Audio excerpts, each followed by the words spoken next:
It's this accelerated process of raising the Kundalini, which can be very unpleasant and have a lot of negative side effects. And there's less emphasis on grounding the energy, which is very important. A lot of the texts talk about both the upward moving Kundalini and the downward moving Kundalini as well. Not as many people talk about that.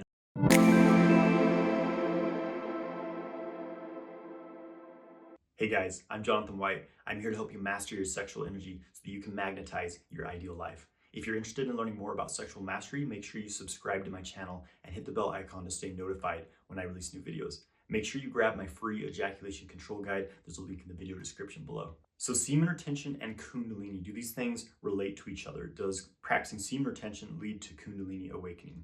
So this is something a lot of people ask me about, and I just want to give you my viewpoint on what Kundalini is, my experiences with it, and how it relates to semen retention. So Kundalini is a Sanskrit word, it comes from the Vedic tradition, and it describes a type of energetic awakening. And I've heard many different explanations of it, different teachers, different gurus say different things about it, but the common theme seems to be that it's this energy that lies dormant in the base of the spine. And when it awakens, it rises upward in the body, rises up to the higher centers of the body. It tends to activate our higher psychic centers, and it has this very purifying and refining effect on our consciousness, on our emotions, and the way that we perceive the world around us, our reality. And if you're not prepared for this type of experience, because this is a very high voltage energy, it's very, very powerful. If your body's not prepared to handle this high of a charge of energy, then it can be very unpleasant. You can have a lot of undesirable effects. It can be painful. It can be dangerous even. It can be very mentally, physically unbalancing for you. And a lot of people experience this when they awaken their Kundalini when they're not ready. But if you're prepared for this, if you've done the groundwork, if you've prepared your body to hold this high charge of energy, this high voltage Kundalini energy, then it can be a very powerful, very incredible, amazing, elevated, and transformative experience. So how does semen retention relate to Kundalini? Well, I have my own theories about this. Of course, this is very up in the air. You'll hear a lot of people say different things, but I'm just sharing my own personal experience, how I believe this all works. So I've studied extensively in the Taoist system, and in the Taoist system, the whole process, they have a similar process to the Kundalini Awakening, but it's one of internal alchemy. And in the Taoist practice, first you have to build your jing. Your jing is like your physical essence, and it's very much in line with semen, with the hormones of the body. And so when you're constantly ejaculating, then you can't build up energy basically because you're depleting it. But when you stop ejaculating, you're able to build up this jing. You start to meditate in the dantian. The dantian is this energy center that starts to form in the belly, and you start to form this field of jing here. It's called the elixir field. That's what dantian translates to. And so once you develop all this jing in the dantian, it starts to transform into qi. So qi is it's more what we think of energy. It's this fluid breathing energy. And as the qi moves upward in the body, once it gets to the higher centers, it transforms into shen. Shen is spirit, it's spiritual energy. So the system of Taoist internal alchemy is you build up the jing and then you refine it into qi, you refine the qi into shen. So you're taking your raw sexual energy and you're actually transforming it into pure consciousness. And the Taoists are very systematic about doing this. And so it's a very balanced way of activating the Kundalini, this higher energy. Of course, the Taoists have different terminology for it, different explanations of it. But in my experience, it's the same process. And though it's a lengthy process, something that happens over years, you meditate on the dantian for months and years until you start to really develop it, you start to build this energy field, and then you start to refine that energy, refine it into qi, refine it into shen. And at that point, you have this balanced, systematic approach of transforming your energy and opening up the higher centers of the body. So it's a very grounded process. Now, the yogic tradition has a lot of Kundalini practices as well. There's Kundalini Yoga. There's different systems of Kundalini Yoga. One of the most popular is the one that Yogi Bhajan brought here to the United States, in the 60s.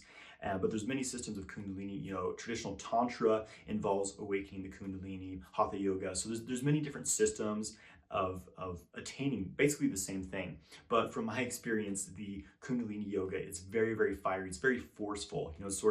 It's this accelerated process of raising the Kundalini, which can be very unpleasant and have a lot of negative side effects. And there's less emphasis on grounding the energy, which is very important. A lot of the texts talk about both the upward moving Kundalini and the downward moving Kundalini as well. Not as many people talk about that. And in my experience, that's one of the most important things to be aware of, because when you just cause this upward raising of your energy, you tend to become very ungrounded. You can get connected to these incredible spiritual realms, but you can also lose your center, lose your sense of who you are, lose your boundaries basically. And a lot of people become very mentally unstable in this process. And it's happened to me as well. It's very important to be careful if you're working towards awakening your Kundalini, and understand that, there's a process to it if you want to do it safely. So basically, by practicing semen retention, and the Hindus talk about this as well, brahmacharya, the concept of retaining they call it the virya, which is the semen energy basically, and that's an important catalyst for spiritual growth, because when you're constantly ejaculating, again, you're not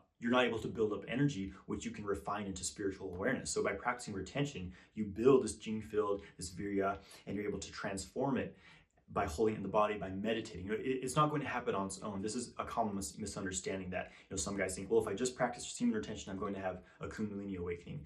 There is some guys that spontaneously happens to. I talked to a guy who was having a crazy Kundalini awakening. It was very unbalanced for him. He was really scared and he didn't know what was going on. But typically, it doesn't just happen on its own. There's a process to it, and you need to have a practice, an internal meditation practice, to start cooking that energy, so to speak, and refining it to higher spiritual awareness. And so semen retention, you're building up this energy, which becomes the catalyst for your spiritual transformation. So how do you awaken your Kundalini? Well, there's not really a specific process that works for everyone. There's many practices, as again I mentioned, Taoist internal alchemy meditation, Qigong in general, yoga, Kundalini Yoga, Hatha Yoga, Kriya Yoga, Tantra. All of these things can lead to Kundalini awakening. So there's these lineages of systematic procedures for activating the Kundalini energy, and you can definitely follow those. And it can also happen spontaneously. Some people, they have certain experiences and it triggers this awakening within them. You can also do it. Sometimes it also happens when people take psychedelic substances, So I'll tell you a little bit about my Kundalini awakening and my experience with this in my life. So I first activated my Kundalini. It's been about 11 years since I had my first Kundalini experience, and it's been, it never really stopped. It never really shut off since then. It's been an ongoing process in my life. So, as I said, one of the ways you can activate your Kundalini is psychedelic drugs. Well, when I was 19 years old, I took some magic mushrooms, psilocybin mushrooms, and I had a very powerful intent though by taking the mushrooms. I was like, okay, I want to know more about myself. I want to understand, what's the purpose of my life? Who am I? What is all this about? And so I went off into the mountains. It was nighttime. I took these mushrooms, went off into the mountains, and I just had this incredible life-changing experience, this deep spiritual awakening for me, where I felt at one with the universe. And I felt this energy just pulsing up my spine. So I think I had this spontaneous Kundalini awakening, by tripping on psychedelic drugs, basically. And it completely changed my life, completely changed my entire perspective of everything. The whole direction of my life changed from that point on. Even people I know, they told me that I was never the same after that experience. So a definite shift in my life. And of course, at that time, I thought, oh, well, I just need to take mushrooms or psychedelic drugs, and I'll always have these incredible experiences. And so, I tried it again. I took twice as many, and it wasn't exactly the same. I had a very hellish, torturous experience that seemed to last an eternity, and I tried it again and again. I just could never get back to that first experience of deep connectedness with the universe. And so this is really what led me to seek out yoga, meditation, eventually Qigong. So in 2012, I got into Kundalini Yoga. I was practicing hardcore Kundalini Yoga, which is a very intense practice, doing breath of fire, doing all these movements for very, very long periods of time. And so I started activating my Kundalini in that way. And basically this full year of just having this Kundalini energy going, I was very ungrounded. I was kind of living in a different world. I was definitely not down here on Earth. And I was just kind of like off on this distant fantasy planet. So it was very ungrounded.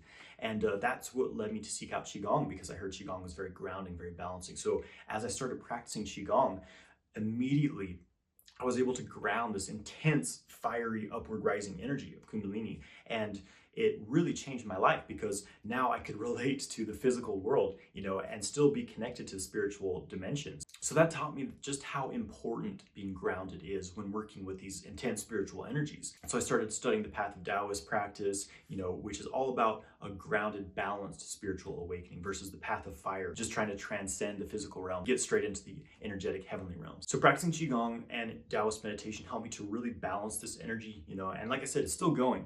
Sometimes it often keeps me awake at night. My energy is just out of control, this crazy Kundalini energy, but I'm able to manage it and live a relatively normal life for having this crazy energy going on in my life. So again, the lesson here is be very, very careful. A lot of people And I know it sounds very attractive, like, oh, get my Kundalini Awakening and just, everything will be great. But as I said, when you have these underlying patterns, when your body's not prepared for it, it can be a very difficult and very painful experience for you. That's when I really realized the importance of the microcosmic orbit, which is the most famous Taoist meditation. And the microcosmic orbit is this pathway up the spine, down the front of the body. So this energy rises up the spine, and in Kundalini Yoga, typically that's all you do is you get this energy up the spine into the head. Oh, okay, it's up there, this explosion of energy, and you're up in your head, connected to the spiritual realms, but it never comes back down to earth.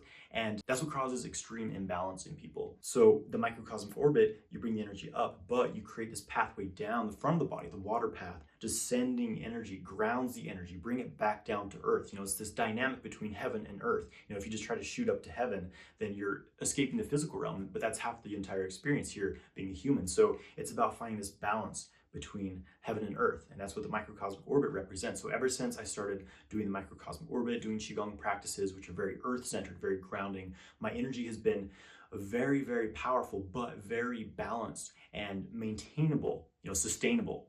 I was burning out doing Kundalini Yoga. And you can also activate Kundalini doing sexual practices, doing sexual kung fu, doing tantric practices, because that's all about activating this lower energy and channeling upwards in the body. So working with a partner can be a very, very powerful to activate this energy as well in a connected way to another person. Thank you for watching this video. Please subscribe to my channel, like this video, and leave a comment below. Have you activated your Kundalini? Have you ever had a Kundalini experience? I'd love to hear about it. Have a great day, my friends.